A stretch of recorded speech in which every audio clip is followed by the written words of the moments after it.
আসসালামু আলাইকুম, welcome back to my YouTube channel Manha daily ব্লগে আপনাদের স্বাগতম। আপনাদের জন্য নিয়ে আসলাম আজকে রুই মাছের দু পেঁয়াজা। আমার এই রেসিপিটি যদি আপনাদের ভালো লেগে থাকে তাহলে অবশ্যই আমার চ্যানেলটি সাবস্ক্রাইব করে লাইক কমেন্ট শেয়ার দিয়ে পাশে থাকবেন। চলুন দেখে নেওয়া যাক আজকের রেসিপি। মাছগুলা ভাজার জন্য সুন্দর করে মশলা দিয়ে মাখিয়ে নিতে হবে। প্রথমে দিয়ে নিলাম পরিমাণ মতো লবণ, তারপর দিয়ে নিচ্ছি হালকা মরিচের গুঁড়া, দিয়ে দিলাম হলুদের গুঁড়া। ভালো করে মশলাগুলা মাছের সাথে মিশিয়ে নিতে হবে। দিয়ে দিচ্ছি কাটা পিস মাছগুলা, সুন্দরভাবে মাখিয়ে নিতে হবে যাতে এর ভিতরে ভালো মতো মশলাগুলা প্রবেশ করে।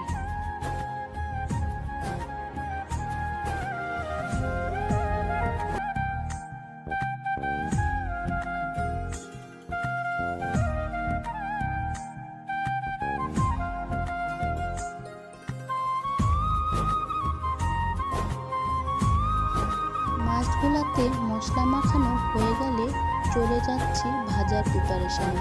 প্রথমে একটি প্যানে ভালো মতো তেল গরম করে নিয়ে সেখানে দিয়ে দেবো মাছগুলা।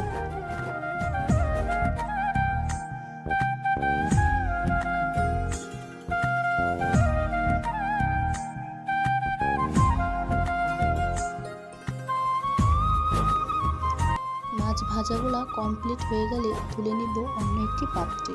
মাশাআল্লাহ, দেখুন মাছ ভাজাগুলা কতটা সুন্দর হয়েছে। এখন পালা মাছ রান্না করার। একটি পাত্রে ভালো করে তেল গরম করে পেঁয়াজগুলা ভেজে নিয়েছি। দিয়ে দিলাম আদা রসুন বাটা, দিয়ে দিলাম মরিচের গুঁড়ো, আরও দিচ্ছি হলুদের গুঁড়ো। পরিমাণ মতো দিয়ে দিতে হবে লবণ। ভালো করে নেড়ে চেড়ে নিতে হবে।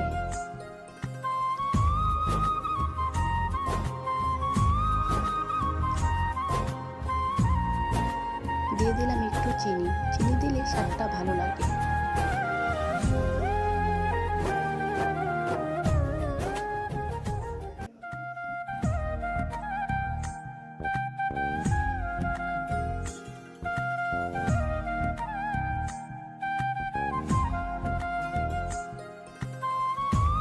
চলছে শীতের মাছ, তাই দিয়ে দিচ্ছি পেঁয়াজের কলি, আরও দিয়ে দিচ্ছি সাথে মরিচ।